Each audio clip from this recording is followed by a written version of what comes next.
watching the video sermon podcast of First Baptist Church of Marble Falls, Texas. For almost 130 years, FBCMF has served Marble Falls and the greater Highland Lakes area faithfully through children's programs, youth activities, and adult discipleship. We invite you to join us each and every Sunday morning at 9 and 10:30 a.m. for deep fellowship, rich worship, and a spirit-filled message. For those who find themselves unable to attend on a Sunday morning, we stream those services. Simply visit fbcmf.live during either of our service times to view it. Never miss an archived sermon by subscribing to this podcast on YouTube by visiting youtube.com/FBCMFTube. And to learn more about our church or to listen to an audio-only version of this and other sermons, please visit us online at fbcmf.org. Well, we're going to be in 1 Corinthians chapter 11 this morning. If you want to go ahead and flip there, we won't be there immediately. And we're going to be in verse 17. As we take the Lord's Supper this morning, a lot of times this is a passage that you and I, we read or we hear Ross say as he administers the Lord's Supper throughout the end of the service, but it's not oftentimes something that we maybe sit on and study. And so we're going to do that this morning. And primarily what we're going to talk about this morning is memory. What I would say the spiritual discipline of remembering, right? If we think back, memory has a lot of power in our lives, right? Some of you are parents of high school seniors that just graduated and you brought in like a whole camera crew for graduation, for videos and pictures that you'll probably never go back and look at, but they're there just in case, right? Because you want to go back. You want to remember those things. You want to just hold tight to those moments. You want to look back, right? Even as your kid was getting ready for graduation and nearing up, you could remember, their first day of kindergarten. What a great day it was. Now, it was probably a nightmarish day, but we'll remember it as a great one, right? Students, there are games, there are tournaments, there are things that you did throughout your high school career that you're going to look back and you're going to want to remember those moments. There are friendships that you had, there are bonds that you made. You're going to want to look back on those moments. Parents, even you want to look further and further back. There are things that you want to remember because they shaped you. They made you who you are. Whether they're good memories or bad memories, they did something in your life that changed you and changed the trajectory of your life. They did something in you. I want to submit to you that there are even memories that you and I have that we were not even there for. There are things that we remember as if we were there, but we were not. I know this because I have a little sister who's a few years younger than me, and what I like to believe is that the best memories were before she came on the scene, man. They were good. And we'll get around as a family, and we'll talk, and we'll go, do you remember that? And sometimes she'll go, yeah. We'll go, no, you don't. You weren't there. These are the good days. And she'll say, I feel like I remember, right? She's heard the story so many times that she's like, yeah, no, I was there. I believe it in my soul. We're like, just because you believe it doesn't make it true, girl. Submit to you one of my family's favorite memories. I wouldn't say it's one of my favorite memories, but it's a story of a backyard. We grew up and we kind of always had big backyards for us to be able to play in, and my older brother is 6 years older than me, which is just enough older to do like permanent emotional, physical, mental damage to his little brother. And so we're in this backyard, and my dad had gotten this big soccer goal for my brother because he had played soccer like all growing up. And so, what do you do as parents? Your kid all of a sudden has an athletic dream. You're like, let's buy all the things. Like you do all but build like an indoor training facility in your cul-de-sac so they can just get yoked and get ready for the pros, right? And so we've got this basketball goal or soccer goal in the backyard. I was really good at soccer. I didn't even know what the goal was. And so he puts it in the backyard. And my older brother comes to me, and he's got to be maybe 10 or 11, so I'm 4 or 5 at the time. And here I am, little brother, like, yes, this is the moment. Big brother's going to play with me. This is going to be awesome. My dad's doing what dads do, right? He's out there mowing the lawn, living the dream. And so my brother comes down, and he gets me, and he goes, hey, I need you to stand right here. He puts me mid-goal, and here I am. I'm like, I am in the action. This is where Jesus would be. Like, yes. Yes, I'm standing there, hands up, big eyes, like, bring the rain. And he looks at me, and he tells me, and he goes, hey, when I kick the ball, your job is to stop it. And I'm like, I am a wall, right? So he takes his ball and he backs up and he sets it down. And about the time that he's rearing up and getting forward momentum, my dad, as he's mowing the lawn, it starts as this, like, look at my boys playing together, right? He's giving himself father trophies. He's already planning his Father's Day gift in his head, like a golden soccer ball. That's what I need, right? And then as my brother starts to kick and he kind of transitions and moves his head and I'm standing in goal, he realizes that he's about to go from 2 sons to 1 son. And so he cuts the mower and he turns and goes, hey, whoa, stop. And it's too late. My brother had scored the winning goal. It just went right through my torso. And so I'm there, back in the grass, just laying back, and my brother's got to be sitting there like, sweet victory. Who's going to carry me on their shoulders? And of course, there's great trouble to be had. And that's a story that is told far more often than I'd like to admit, okay? Like that's a bring your girl home to meet the parents story that they're like, let me tell you about our family and the baggage that Lane might be carrying with him that makes him weep in the middle of the night, right? Like she's like, let me tell this story often. It's an incredible memory, but here's the deal. It's not my memory. I cannot, probably because of the blow to the head, tell you what house that was at, what state we were in. I can't tell you what the goal looked like. I said, it's a big goal. It might have been a little, like one of those net things that just pops up on its own. I have no clue. But I've heard that story so many times, told in that way, that I remember it. I remember it as if I had actually, I had experienced it, but at 4, like you're experiencing everything else. But I remember it like it's one of the most important memories in my life. Because it did shape me, right? What did it shape me? It taught me, younger brothers, stop trusting your older brothers. They're criminals at best. And so it taught me like, hey, and as I would go through life, and my brother would just prank after prank after prank. This is just terrible, terrible things. And this is what my dad would do, is it would happen to me, or more so I would be set up for it to happen to myself, right? Older brothers are good in that way, where they can step away and be like, I have done nothing but invite him into the World Cup of our backyard, right? Like, and so my dad, he would go, like, don't you remember, like, how terrible he is? Like, we messed up with him. Our bid is on you, right? Like don't you remember? Man, memory is important. It can shape us. We can look back on some of the darkest moments of our life and some of the happiest moments of our life, and they change things. Yeah. They create emotions. They change thought. They move us forward. But even more than this, here's what's even more powerful than a memory. Who we remember it with matters. Right, like that's a really terrible story if just on my own I'm sitting there and I'm like, man, remember that day in the backyard? It's not impactful. It doesn't change things. What changes things is when my whole family gets together and we do like your family does, and we start just, man, remember this time then, or remember at this house, we've lived in a bunch of different houses as a kid, and that thing happened there and this thing happened there, and then we'll just die laughing at our demise, right?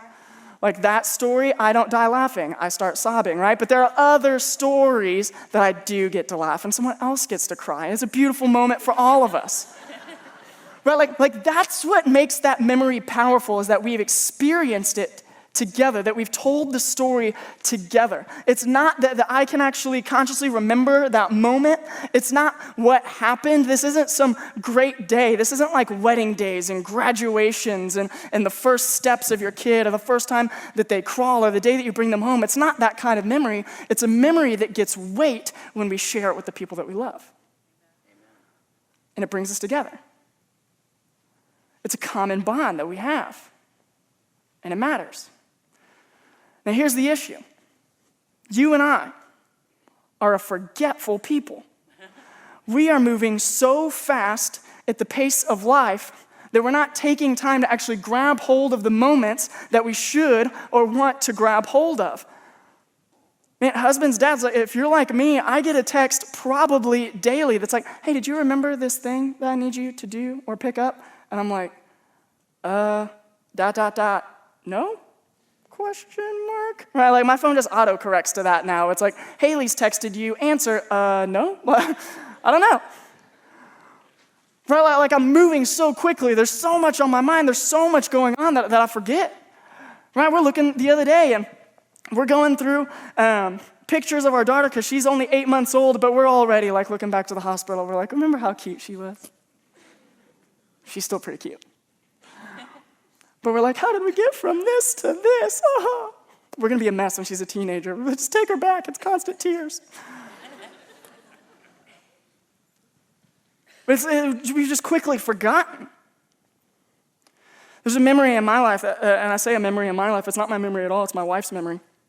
And just how forgetful we can be. See, there are some of you, I was sitting down with a friend of ours from college, and she's telling me about how she met her fiance. And I'm going to get to hopefully do their wedding next summer, and so I'm like, hey, just tell me about how you met. And she's like, well, we were in an airport. And I'm like, oh, good, we've stepped into a romantic comedy. She's like, and I was in the airport in Nashville. He was in the airport in Nashville. And I'm like, you know where love happens? Nashville. Like, this is wonderful. And she goes, and he looked at me first. He would say that I looked at him first. I'm like, I know he would. And she tells the story, and she goes, but then he came over, and he showed me pictures of his puppy. Dudes, buy puppies. And we just started dating soon after. And now we're in love. And I'm like, oh my gosh, that story is so much better than my story. Like, can I steal yours? Because here's what the first moments of Haley and I meeting were like. We were part of an organization at A&M, and the night that you meet, like all the people that you're going to be with, is called Reveal Night. And they make you dress up as stupid things because that's what college is for, is to embarrass you as much as possible, and you don't even know you're being embarrassed. And so they bring you in, and you meet all these new strangers, and I'm a big personality, and when I get in a group of people, especially a group of people that I don't know, I just go straight into be an idiot mode, like as fast as I can. Like that's what I run to. Most people that I meet that are some of my best friends to this day, they're like, I didn't really like you at first, but now we're good. I'm like, that's everybody's story. Like, welcome in. I don't know. And so we sit around, and Haley can tell you exactly what it was like the first moment that we met. I have no clue. It was not like I didn't just look at her and go, oh my gosh, she's beautiful. Let's do forever. Well, it didn't happen. Apparently, I looked at her, called her lady, like maybe moved her out of the way. We're playing a game called Ninja, and let me tell you, I'm an Enneagram 3. I'm in it to win it, okay? Like I am there for the process. And so apparently all these things happen, and we get out, and later on, somehow, I tricked her into marrying me. But those first moments, well, we cannot sit there and talk. We've probably got to go to moment 2, 3, or 4 to be like, and this is when I met Haley. And she's going to be like, we knew each other for a long time before that. I'm like, no clue. Doesn't matter to me.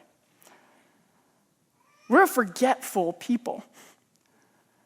And it's a shame because if memory holds as much power as we say it does, and we're as forgetful as we think we are, then we're missing out on probably what I would argue is one of the most important disciplines of the faith. As believers, you and I primarily practice something that is almost all memory. The moments that we're hearing about, the moments that we study, the moments that we're entering Scripture into, and we're trying so hard to be present in this thing, like we were not there for. And so we're not remembering it in a way that we're trying to look back to this moment that we were there for. We're remembering something that was passed down to us, that has been told to us so many times that we believe it, and it feels like we were there. When I was growing up in my home church, there was a table much like this one. It weighed like 3 tons. I don't know, I'm skinny, so everything weighs 3 tons. And it would sit in front of our church when we would take the Lord's Supper, and it said on the front, and it said, do this in remembrance of me. And I remember every service, I would stare at that, and I'm like, what in the world does that mean? And why are they quoting Yoda, right? Like that's what it kind of felt like. I was very confused, and I would look through it, and I would go, do this in remembrance of me, and I would think on it, and they were like, what does this mean? Why is remembrance so important? Why is memory so important? And why do we only talk about it in this moment? And what I think is that memory is incredibly important. As a matter of fact, when Paul is writing letters, about halfway through the letter, he almost always calls them back to the gospel that he told them when he first saw them or he first met them. He's constantly calling them back. He's constantly trying to get them to remember these moments because it's important. In 1 Corinthians 11, Paul addresses this issue of the Lord's Supper. And here's the deal. Paul never pulls any punches right? Like sometimes we're like, Paul, take a class on tact, okay? And Paul will begin to talk, and what he's going to say is, hey, by the way, the Lord's Supper, you're doing it wrong. I would argue Christ not even present in those moments, right? Like whatever you're doing is not the Lord's Supper. And he addresses why, and then he steps in and he goes, here is what it's supposed to look like. And we look at chapter 11, verse 17, and it says this, now in giving this instruction, I do not praise you, since you come together not for the better, but for the worse. To begin with, which is always great. I love when Paul has a list of how awful we are. It's good. I hear that when you come together as a church, there are divisions among you. That would never happen in a church, Paul. And in part, I believe it. Indeed, it's necessary that there may be factions among you so that those who are approved may be recognized among you. And when you come together, then, it is not to eat the Lord's Supper, for at the meal, each one eats his own supper. So one person is hungry while another gets drunk. Don't you have homes in which to eat and drink? Or do you despise the church of God and humiliate those who have nothing? What should I say to you? Should I praise you? I do not praise you in this matter. For I received from the Lord what I also passed on to you. On the night when he was betrayed, the Lord Jesus took bread, and when he had given thanks, broke it and said, this is my body, which is for you. Do this in remembrance of me. In the same way also he took the cup after supper and said, this cup is the new covenant in my blood. Do this as often as you drink it in remembrance of me. For as often as you eat this bread and drink this cup, you proclaim the Lord's death until he comes. Here's the sin in the moment. There's a couple, but here's one of them that I think Paul wants to address, is that the Corinthian people are forgetful. They have started taking place in a practice, but have not actually remembered what Christ has done.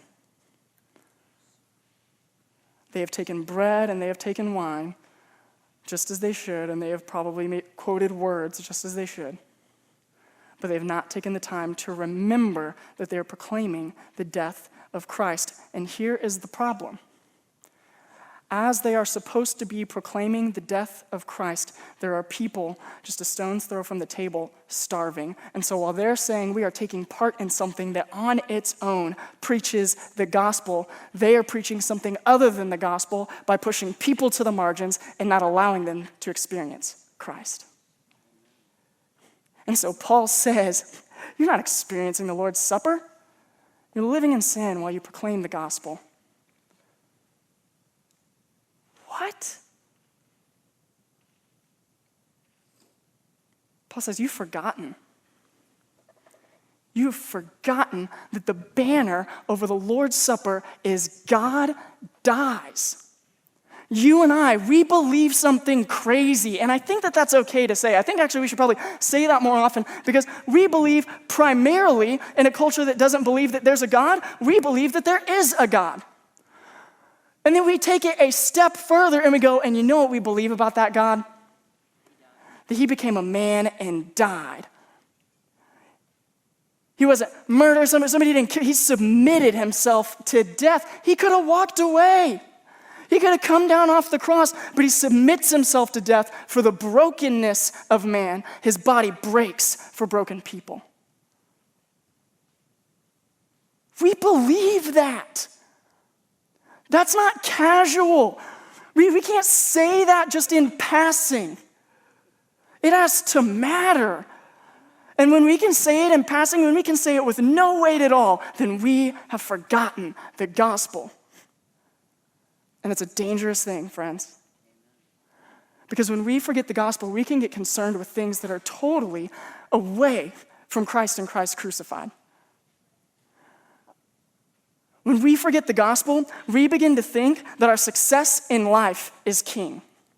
When we forget the gospel, we begin to think that our SAT scores are king, that our colleges are king, that retirement is king, that our pay raise is king. When we forget the gospel, everything else gets a seat on the throne but Jesus. When we forget the gospel, we can think that we're king. But the Lord's Supper reminds us that the king has died. We believe that. And when we take the time to remember it, it changes us. And not only that, the church, man, they're not taking the Lord's Supper quarterly. This isn't like a thing that they're just occasionally doing. They're gathered around a meal, which I don't know about you. I try to eat my meals as often as possible. This is something regularly that is a part of their life, that they're taking the time to regularly remember what Christ has done. You and I, in the habits of our lives, and the patterns of our lives, and the seasons of our lives, need to take time to regularly remember what Christ has done. And we need to do it together. The next sin that's present is that they're taking part in something that has caused division in their church. The early church is often struggles with trying to put the people that they deem important and that they deem successful at the front of the worship service, at the closest to the table. But the beauty of the Lord's Supper, the attraction of the gospel, is that slave and master pass the plate next to each other. That employer and intern sit at the same table. That athlete and artsy kid get to come together at the one moment in their life that the popular kid and the kid that wears his earphones all the time because he can't start a conversation sit at the same table. That the family that just moved into town and the family that's got 7 generations of Marble Falls, they sit at the same table. That there is neither Jew nor Greek, or man nor woman, that have race at the cross of Jesus Christ. There is only equality. That's what the Lord's Supper reminds us of. And when we forget it, we can think that we're a better churchgoer than the person next to us. And we can forget that the same Jesus that saved your marriage is the same Jesus that brought someone out of drug addiction. We can forget that the same Jesus that met you in your 1-bedroom apartment that's falling apart at the seams met someone else in their big backyard with a pool. If we don't take time to remember Christ and Christ crucified, we can forget that when we strip it all down to flesh and bones, you and I can sit together. That's what we do in this moment. The great threat of the gospel is not the culture outside these walls. Parents, your teenager will not leave the faith because of the secular college that they went to and the professor that shook their finger in their face. The great threat to the gospel is a forgetful church. When we were in Washington, D.C., we're walking through this experience of the Old Testament. I wish that we could just send everybody there to experience it. I came back to Bubba and Jonathan and our creative team and Dory, and I was like, dude, this is the coolest thing I've ever experienced. This is great. I wish that we could just fly you there, go to the museum, bring you back. This is awesome. And we're going through, you get to the part of the story of the judges, and you get to this section, and there's a passage on the wall, and so I take a picture of it on my phone, which is against the rules of the museum, and I got in trouble for it. It was a great banner moment.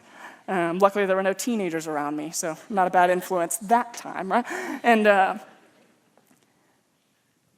it's in Judges 2. And it says that the people had forgotten what God had done in the work of Israel. And in Judges 17, when it fast forwards, it says that the people had become godless and done whatever was right in their own mind because they had forgotten. Parents, the great threat to the gospel is that we don't take time to write down what God is doing in our lives and tell the stories to our children. That church amounts to a worship service and not a movement within your family.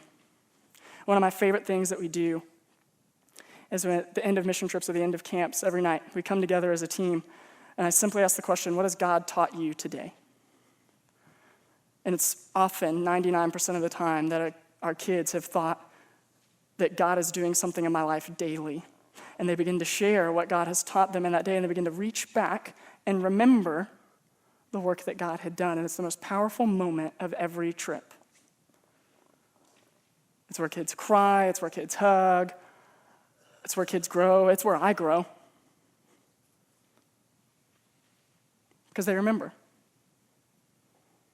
And they take the time to remember, but they remember it together.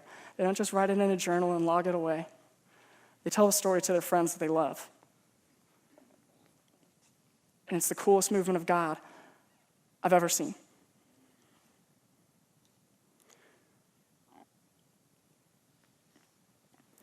The reason that it matters that we proclaim Christ crucified well is because as the church, so close behind, we proclaim Christ is risen. When we forget that, we think that we're still the broken sinner that God saved. We're not. Because Christ crucified, you and I are the righteousness of God. He has gifted that to us. But when we forget, we're going to live like we're still slaves. But when we remember, we walk in freedom.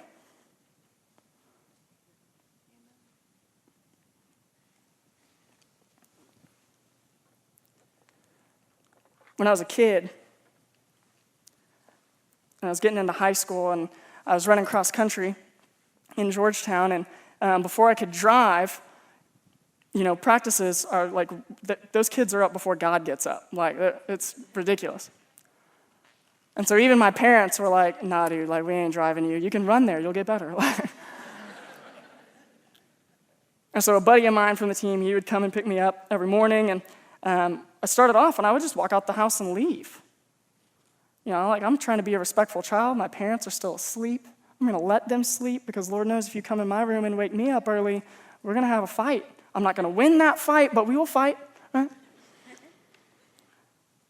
After a couple days had gone by, my mom comes to me and she says, hey, like, what are you doing in the mornings? I'm like, going to school. Like, what do you think I'm doing? I'm not a great kid, but I'm not skipping school every day. And she goes, well, you need to come into my room and tell me bye every morning.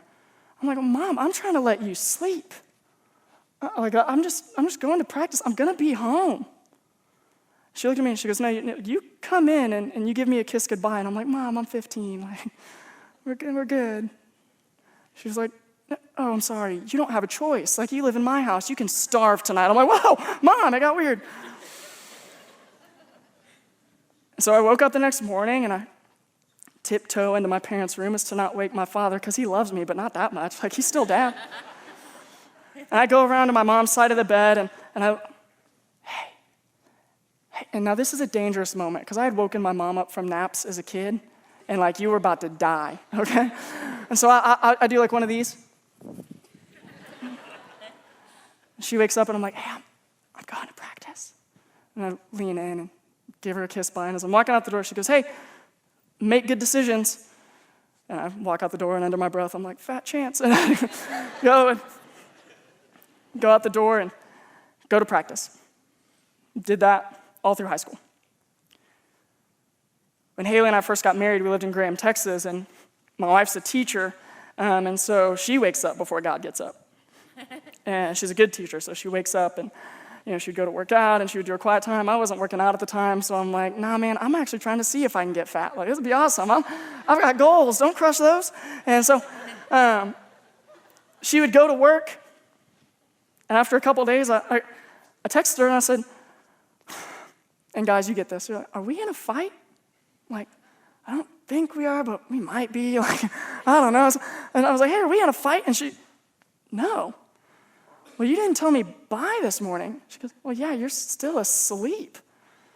I'm like, well, I don't care. Like, I was going to school at the time, and so I was often staying up late, and so we were kind of ships passing in the night a little bit, and so I was like, no, like, come in and tell me bye. I want to see you just before you go to work. She's like, okay, whatever, weirdo. And she'd wake up every morning, and she'd get up to go to work, and she'd come over and kiss me bye, and she'd walk out the door. I don't tell her to make good decisions because that's her role in the family. Like, that's just what she does. And so she kind of got that covered, and she walks out the door and we go to school. And we're talking the other day, and, I have a lot of dreams for my kid, and one of those is that I'm sure she'll win a state championship one day. Marble Falls High School, you're welcome. And so when she's waking up and getting ready to go to class, and My running days will be far over. I'll be on my 3rd knee replacement, so I'll be sleeping in. And she'll go to school a couple days. And a couple days later, I'll go, Emery, what are you doing? Come tell your dad bye. She'll go, Dad, I'm just trying to be nice. I'm like, no, you're not. You're a teenager. Dad, I'm just trying to be nice. I'm like, no, you're going to come in and tell me bye. She'll come in and she'll kiss me bye, and I'll look her up when she walks out the door, and I'll say, make good decisions. And under her breath, she'll whisper, fat chance, because she's a pastor's kid. And she'll go out the door, and one day she'll come home, and she'll be like, why do you make me kiss you bye every morning? And I'll tell her the story of my mom. And it'll be a memory for her that she never experienced, whether it was passed on to her, and it feels like she was there. If good decisions and a kiss bye hold that much weight in someone's life, what about Christ crucified? What about the death of the King? Or do we take time to remember it regularly, that it affects us in a way that all the other memories of our lives affect us? It's at this time that we're going to take the Lord's Supper together. We're going to have the chance this morning to remember what Christ has done for us. And I want you to take some time to gather up the memories. Man, what was it like the first time that you went from death to life, that Christ crucified mattered to you? That you came to saving faith in Jesus? Have you ever taken the time to regularly tell your kids about what God has done and is presently doing in your life? Taking the time to remember together. Have you ever put them on the spot and said, now tell me, what is God doing in your life? It's going to be a weird conversation at first.